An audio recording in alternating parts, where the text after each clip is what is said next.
Infallible? Can No. you? No. No. You use it as what? A tool? One of many, right. We use it for employment profiling a lot, and we always tell the employer, just use it as part of the package. Don't try to make a decision based solely on the handwriting analysis, but it does give a lot of good information. Now you're realizing, saying that everybody's listening to this, is they're going to work on their handwriting and try to fit it into what makes them healthy, wonderful, energetic, and good workers, right? Well, that would be great, because we have a branch of it called graphotherapy, where you can actually do handwriting exercises to change personality traits that you don't like. Change your handwriting, change your life? You got it. Wow. All right, let's take a look at some handwriting examples here right now, and you will break it down for us. This is Princess Di. Right. Princess Di's handwriting is extremely rounded. It looks like the young girls that we see, you know, teenagers write with this roundedness. And with the open lower loops, they kind of curve back to the left, and that shows a strong dependency, a need for approval and attention and affection. And but she has a clear signature. The capital is large and it's underscored. So it's like the emphasis is, here I am, this is me, look at me. Look at me, I need the attention, I Right. want the attention. Princess Di. Okay, who's next here? Prince Charles. It's hard for us to actually, do you have an example right there? Yes, I do. Maybe I can hold this up to the camera a little better. Okay. Prince Charles has highly simplified handwriting. He has some wonderfully unique connections from one letter to another, like the TH in the. It connects in one stroke. And this says that he can handle very complex situations, but he can't stand the routine details. He can be very impatient. He also has what we call lyrical Ds, where the D kind of goes back to the left, and we see that in poets and people who really love literature. So do you think he's a sensitive soul who's been cast in the wrong role? I would say that's a good assessment. And will he be a good mate for Camilla? I haven't seen her handwriting. Oh, you guys see hers too? All right. Yes. Here is President Clinton. What can you tell us about the president? Well, actually, he has a very nice combination of rounded and angles. The roundedness gives a softness to the personality, and the angles give some strength to that. He's open and receptive and willing to bend.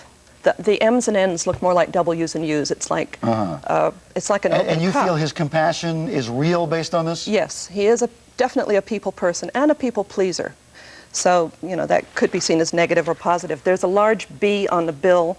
It's larger than the C on Clinton, so it shows that he wants to be known as Bill rather than Mr. Clinton. He's just a nice, friendly guy who you can talk to. How about, you can call me Al Gore. What about Vice President Gore? You know, his writing surprised me because he has a reputation for being a bit stiff and pedantic, but it was very nice and open and flowing. He makes his G's with one smooth movement. It shows a lot of flexibility and progressiveness, quick thinker. He doesn't spend a lot of time on the fine details. All right, now let's go to the presidential contender. Here's a handwriting you can actually see without a 98-inch screen. Bob Dole looks like Bobo Dole. How does what? Yeah.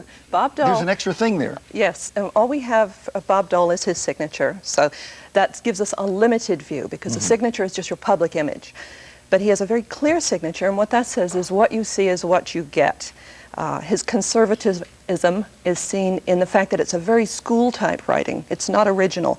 And that means that he has to maintain a steady status quo to feel comfortable. No big major changes in a hurry. And then we have the long, blunt ending stroke, and that says that he does not like to admit it when he's wrong. All right. His vice presidential running mate is Jack Kemp. Kemp, right. Whoa, look at that. Yeah, he has a fast writing, shows lots of good executive qualities, energy. The uphill slant says that he's optimistic. And then he's got some slashing angles. The line through the K kind of slashes. It shows that he just loves to argue. He'll engage you in a debate just for the fun of it. And you can see energy there. I mean, Lots of energy. Jumps right out at you off the page. Yeah. Okay, finally, who else do we have here? Ross Perot. Ross Perot, again, we have only the signature, and he has huge capitals. Some people say that they remind them of his ears. You know, there's lots of symbolism in handwriting. Those look like his ears. It means that he sees himself as larger than life. And then the small letters are pretty illegible. He doesn't want anyone to see who he really is. They kind of slide along the baseline without giving you any real definite idea of what it says.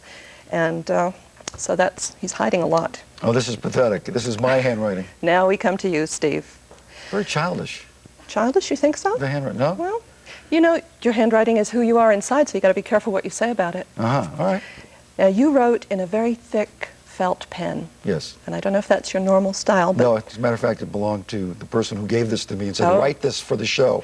well, then I may be making a misinterpretation, but normally if you write with a thick felt pen in combination with your large lower loops, it would show that you have very sensual tastes. Well, that's true. I am, yes, it was my thick felt pen. No, it wasn't. No, I would not have chosen to write with, I would have written with a like a thick, regular ink pen. But a thick one. Yeah. Yeah, so that's what makes the difference. Sensual and what else?